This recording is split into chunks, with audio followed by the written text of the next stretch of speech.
Talk a little bit about what the movie is about, what the music video is about, and then afterward, since I mentioned that I would, or we put in the program that I'd talk a little bit about this concept of human-elephant ecology, maybe I could talk some about that afterwards, or depending on our time, talk some of in the open discussion we have coming up in about an hour. Not sure, but so most of all, please ask questions. Okay, the movie that you're about to see is referred to as well in Assamese it is a Deepor Beel, Paare, which in essence means, or a translation closely in English is, it means the by the banks or by the shores of the Deepor Marsh. Okay, so when I was thinking about this video and what we might do tonight today, I was thinking also, I remembered reading Janice Dickinson's pivotal article on, which she called, it was called The People Paradox. And in this, she was a renowned ornithologist, also, if you will, somewhat of a terror management theorist, and she was speculating on what we could do to develop a different hero, aside from this, what's almost a singular military hero or warrior hero that we have today. And she wondered what elements would we find to put together, what things would cause us to develop, if you will, a different hero ecology or a different hero culture. And I was thinking about her article. I read, that's one of the articles that were pivotal in my doctoral research informing sustainability psychology. And so I was thinking about her as I was writing up some material for my course, and I thought about Ibsen Labarua, who is the musician that wrote and produced this video, and as well as his band. And I thought, well, essential elements, right, often need a catalyst for them to produce the reaction that's necessary. And I thought about her question, and I thought about Ibsen, and I realized that clearly the catalyst for Ibsen and his band's work was a man named Kaliburo. Kaliburo was he's an Assamese man. He lived in and around the marsh, Deepor Beel, and he was famous for years for saving elephants, preventing them from being killed on the railroad tracks. He fashioned a torch with a long handle that he could swing widely and wildly, and he would literally spend the entire night, every day, as the story goes, chasing elephants off the tracks and saving them from being hit by trains. It's one of the, aside from mining and deforestation from palm oil and some of the larger corporate ag enterprises, the trains are killing more elephants every day, as many other things. So this is what Kaliburo did every night. And in July, when he was 60, he was chasing a herd of 20 elephants from a railroad track from a speeding train, was himself killed by that train. So it was, needless to say, it was tragic.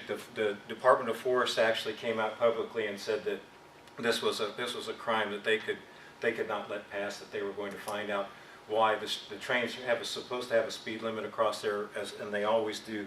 They speed unheeded, unnecessarily fast every day as they pass through the corridors.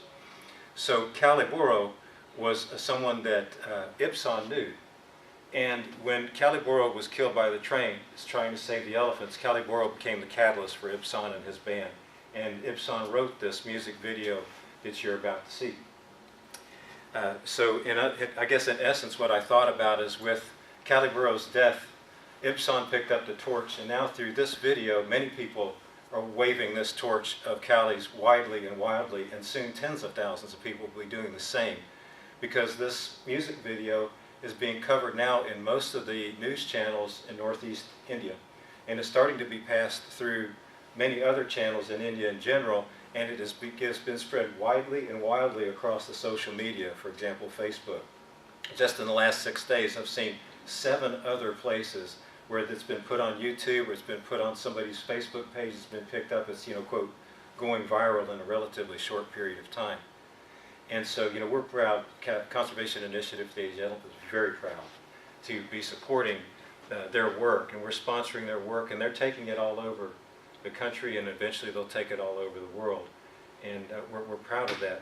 We met actually during a Skype conference with a co-founder of Mithraj Williams and his wife Kashmira Kaki, who is a big cat ecologist as well as an expert in elephants. And I told them that I wanted to make art available. I wanted to make art as part of our outreach for elephants and for the people with whom they share habitat. And she said, you must meet Ibsen. One thing led to another. They produced the video, and that's what brings us here today. So we can talk more about human elephant ecology if we have a chance. But for now, let's play this. And yes, please. Ron, could you repeat the name of that article that ornithologists wrote that had such Oh, an the impact people on paradox. People The paradox. people paradox. Janice Dickinson, 2009. And social psychology, I think. Sure. But I could send it to you if you like. So please. As long as we're asking questions, wouldn't an elephant derail a train? Well, thank you that's a perfect question. And actually, they often do.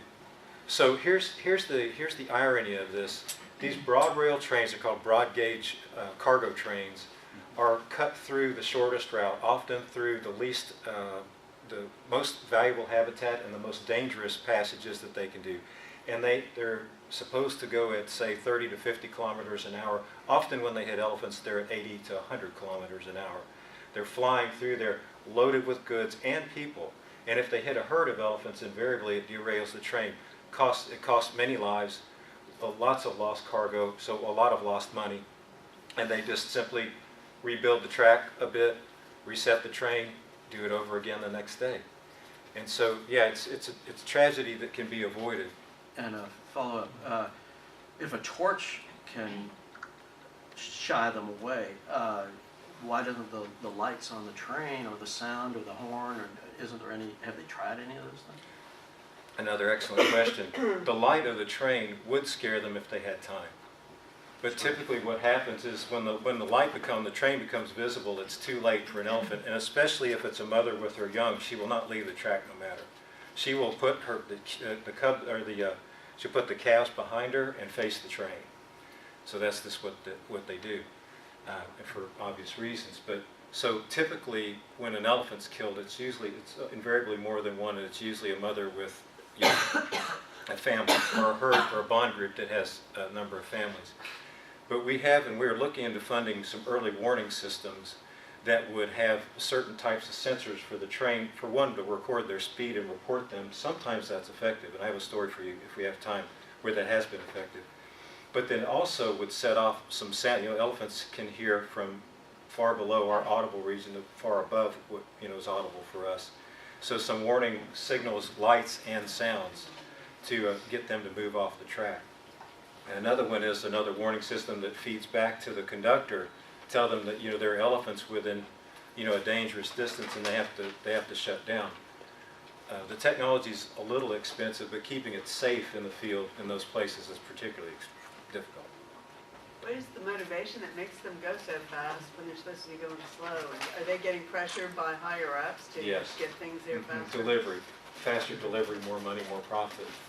And so I imagine, I'm not certain, but I imagine that the rate structure is such that they can afford to lose human lives, cargo, trains every now and then and still make a profit. They wouldn't do it. It's the Indian state government that actually puts these rails in. It's a government, the infrastructure there is pretty much all governmental, with private And you didn't partners. really mention your background and why you're interested in elephants, your formation of the foundation. Okay, well, thanks.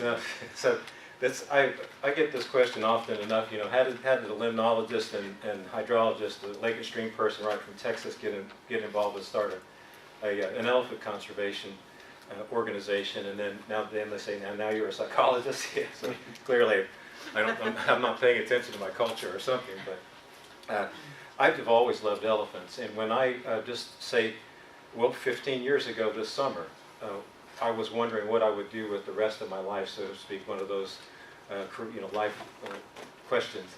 And I thought, would I like to do what I want to do now, which was I worked in the Everglades, worked different places. I loved my work, but when the answer came back no, then I thought, well, what next? And the first thing that came up was do something for elephants.